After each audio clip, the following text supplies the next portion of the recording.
Hello నమస్తే welcome to my channel. ఈరోజు BB జోడీ సీజన్ 2లో ఇక రిమైనింగ్ 3 పర్ఫార్మెన్సెస్తో మన కంటెస్టెంట్స్ అయితే అదరగొట్టబోతున్నారు. నిజంగానే అమెరికా, నైనిక అలాగే అమర్దీప్ వీళ్ళిద్దరికీ హ్యాట్స్ ఆఫ్ చెప్పుకోవాలండి.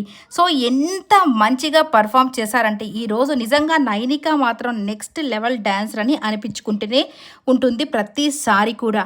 సో ఎంత కష్టమైన మూమెంట్ అయినా చాలా సింపుల్గా, చాలా నీట్గా, చాలా అసలుకి చూడ్డానికి చాలా కనువిందుగా చేస్తూ ఉంటుంది. అందుకే ఈరోజు గోల్డెన్ సీట్ని మళ్ళీ తిరిగి సంపాదించుకున్నారు. ఇక గొడవలు కూడా అదే రేంజ్లో అయితే ఉండబోతున్నాయండి. ఎందుకంటే సో ఒకరికి ఒకలాంటి మార్క్స్ ఇస్తున్నారు, మాకెందుకు తక్కువ ఇస్తున్నారని విశ్వ కొన్ని ప్రశ్నలు అయితే అడగడం జరిగింది. మరి దీనికి జడ్జెస్ ఏం సమాధానం చెప్పారు, ఎవరికి ఎలాంటి న్యాయం జరిగింది, ఇవన్నీ చూడాలంటే ఖచ్చితంగా బీబీ జోడీ సీజన్ 2ని ఫాలో అవ్వాల్సిందే. ఇక 2 వీక్స్ మాత్రమే ఉంది గ్రాండ్ ఫినాలే, తర్వాత ఫినాలే. ఇక ఈ షో క్లోజ్ అయితే అయిపోతుంది కాబట్టి చూసి ఎంజాయ్ చేయండి. ఈ వీడియో అంతా నచ్చినట్టయితే లైక్ చేయండి, షేర్ చేయండి, కమెంట్ చేయండి, సబ్స్క్రైబ్ చేసుకోవడం మర్చిపోకండి. Please subscribe my channel. Thank you.